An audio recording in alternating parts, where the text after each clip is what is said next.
David here from Comic Book Investments. So today we're going to do another top 10 video. And this top 10 is going to be the top 10 hottest Bronze Age Spider-Man comics.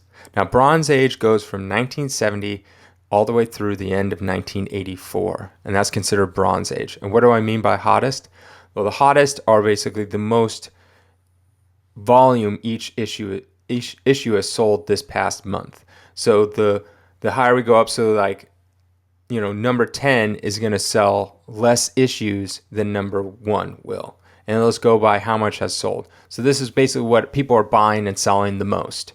And as always in my top 10 videos, I like to compare it to the stock market. So you're going to see figures on how much this has gone up, this particular issue has gone up compared to the stock market, compared to other issues and all that kind of stuff. So it's not a top 10 on which issue of a Bronze Age Spider-Man has gone up the most in return on your investment, but it's basically by how hot this book is, how much buying and selling of each particular book. So it's going to give you a wide range of different, return on your investment, like percentages and things like that. So yeah, so let's jump right into it. Number 10. Number 10, we got Spider-Man 194, and this is the first appearance of Black Cat, and a 9.8 will run you about $5,750.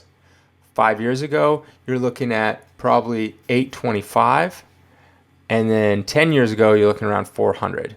So in a 5-year return, you're looking about 597%. A 10-year return, you're looking at about 1,338%. Down here at the bottom, you can see.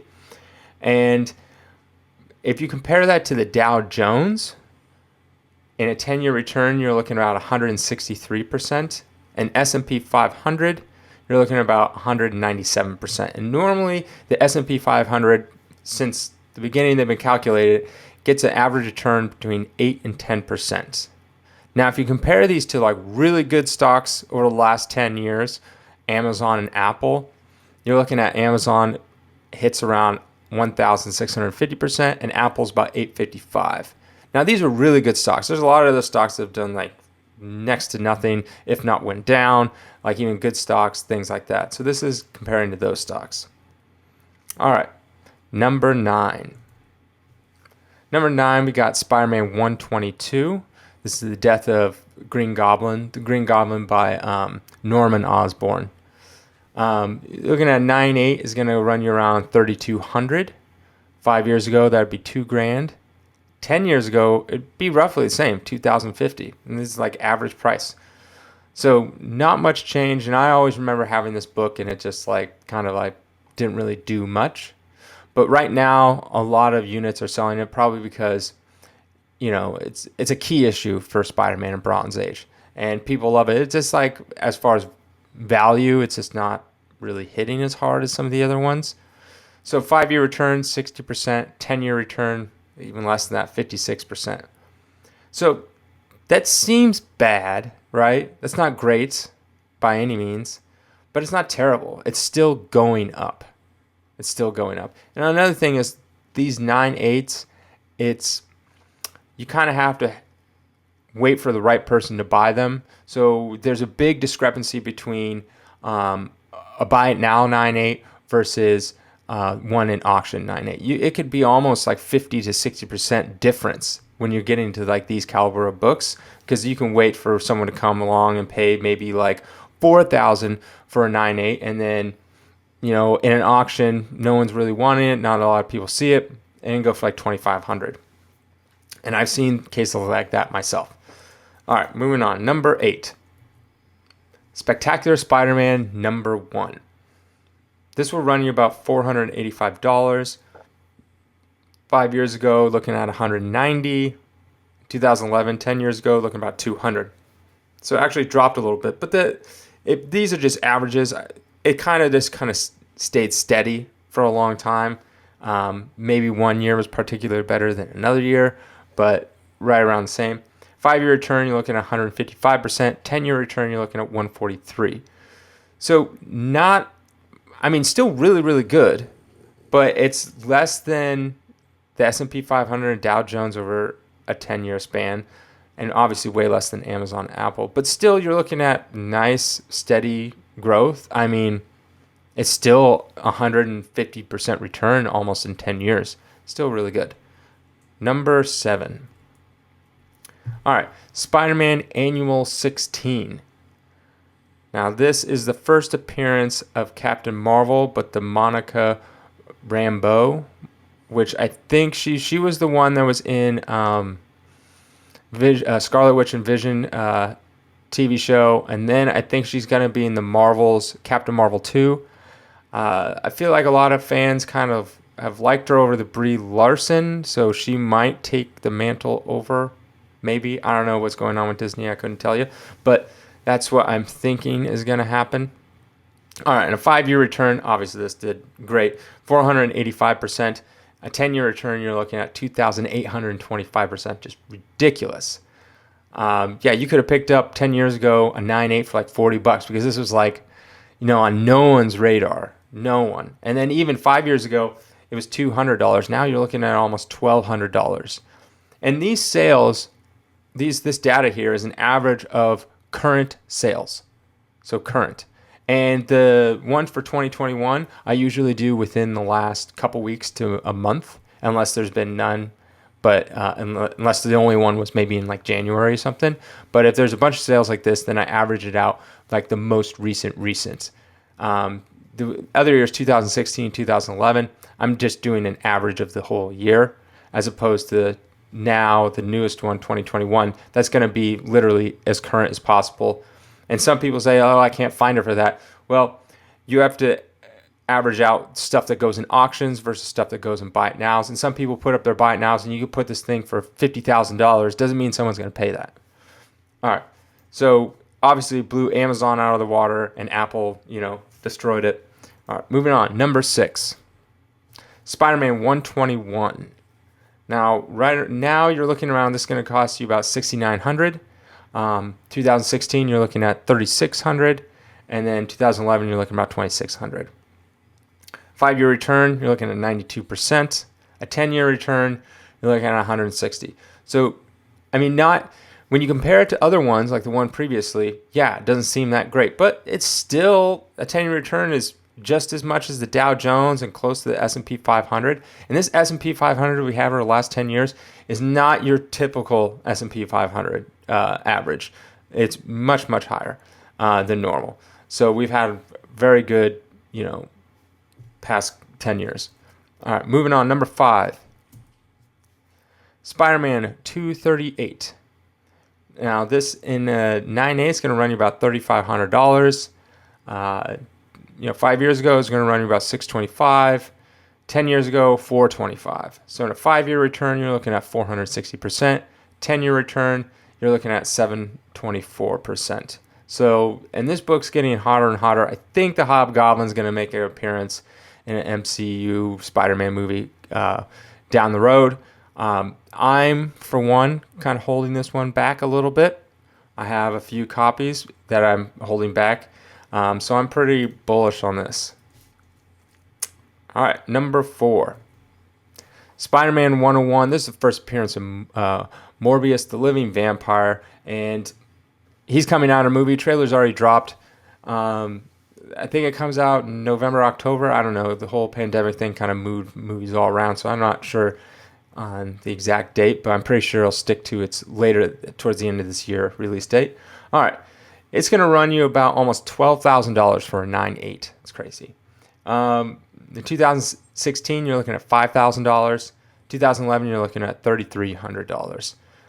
5-year return, you're looking at about 140%. A 10-year return, you're looking at about 257%. So not as good, but you also have to think about this book was already super expensive to begin with. I mean, you can't expect, a 10x your money on a book that's already like $5,000. It's a lot harder to do. It's a lot easier to go from like, a $20 book and then it jumps up to like $200. That's 10x. But to go from a $5,000 to a $50,000, that's much, much harder. But again, these have much higher floors, so it's not going to drop as much if the hype dies for a book or something like that. let's say this movie sucks and everyone hates it, it will still have a nice floor to go back to. All right, so number 3, Spider-Man 129.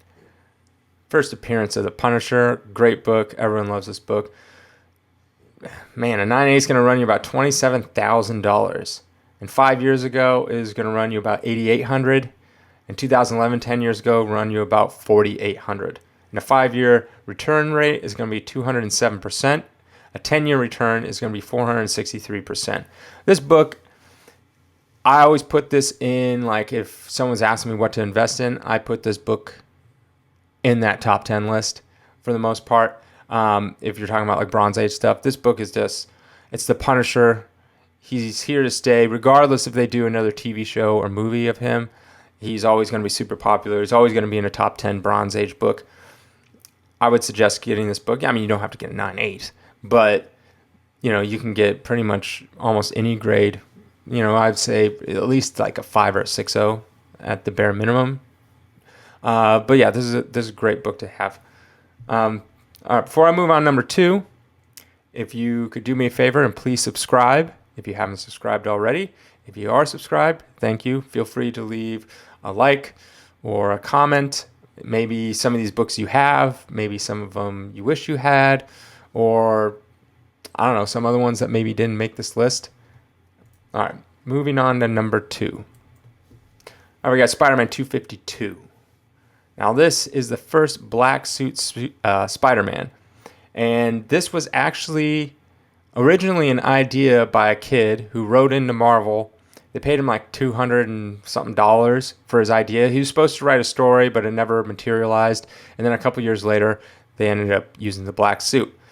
To explain the black suit, it later appeared in Marvel Superhero Secret Wars 8, which was the origin of the black suit.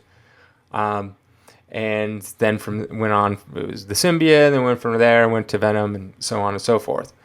All right. So a lot of people kind of see this as like the beginning of Venom. So that's why this book has been going up like crazy. All right. Right now it's going to run you about $2,100. That's insane. I'm just thinking about like old prices used to have like tons of these. 5 years ago, this would be about $280 in a 9.8. 10 years ago, it would be $180. So a 5-year return, you're like 650%. A 10-year return, you're looking over 1,000%. 1,000%. And these books are quite common in a 9.8. Like you can just go up on eBay or somewhere and you'll find them. So, and there'll always probably be like at least once a week, if not more, one in an auction. So you might be able to get yourself a pretty good deal. So yeah. And now for number 1. Number 1, the hottest book, meaning that this has sold the most, I guess, units, most volume of this particular book in, not just 9.8s. I'm talking about like all grade ranges. Just this particular issue has sold the most in volume over the last month. Marvel Superhero Secret Wars number 8. Yeah, and this book is, just super popular. It's going to run you about $825 for a 9.8. In 2016, it's going to be about $155. In 2011, it's going to run you $80. That's going to be a 430% return on your money. And then in a 10-year, it's going to be about 930%. So that beats out Apple. Doesn't beat Amazon. But again, Amazon and Apple were like one of the top, like really good quality stocks to own. But yeah. So, and if most people, if you talk to them about like Amazon, they'll be like, oh yeah, it's been fantastic over the last 10 years. And I mean, just look around you. Everyone uses Amazon for everything for the most part. So yeah, that's pretty much the top 10 hottest books currently this month, which is, what are we in, May? Yeah. So this is the current hottest Spider-Man books, Bronze Age. And Bronze Age is going to run you from 1970 to 1984. So that's what's in here, is all those books in between those years. So I hope you liked this video. As always, a link to my website is down below. It's collectorscomics.com. Also, if you want to check out my music, the links are there before or down below. Love Angeles is the name of my band. I'm on YouTube, Spotify, Apple Music, whatever you use. Yeah, all right. Well, have a good rest of the weekend. All right, thanks.